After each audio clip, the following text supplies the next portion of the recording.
কুমিল্লায় কোরবানির পশুর হাটে এবার দেখা মিলবে মেসি, নেইমার, রাজাবাবু কিংবা সুলতান নামে বিশালকার গরুর।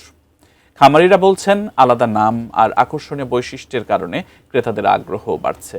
কুমিল্লার বুড়িচং উপজেলার শিকারপুর গ্রাম থেকে বিস্তারিত জানিয়েছেন প্রতিনিধি হুমায়ুন কবির জীবন।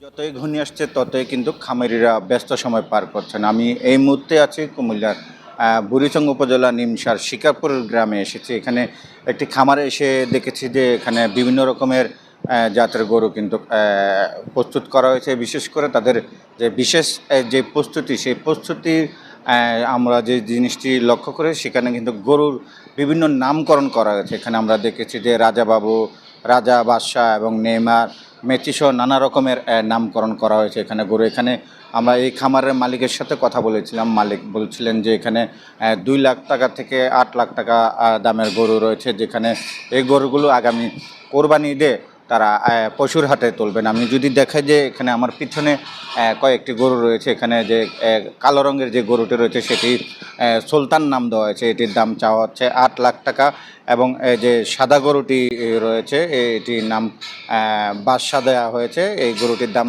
চাওয়া হচ্ছে 5 লাখ টাকা এবং তার পাশে যে কালা রং এবং সাদা রঙের গরুটি রয়েছে সেটি কালাবাবু হিসাবে নামকরণ করা হয়েছে। এটির দাম চাওয়া হচ্ছে 6 লাখ টাকা। তো কুমিল্লা জেলায় কিন্তু এবার যে কোরবানির পশুর যে চাহিদা রয়েছে তার থেকে 2 গুণ বেশি কোরবানির পশু কিন্তু কুমিল্লা প্রস্তুত রয়েছে। তো এই ছিল কুমিল্লা শিকারপুর গ্রাম থেকে আমার কাছ থেকে সর্বশেষ।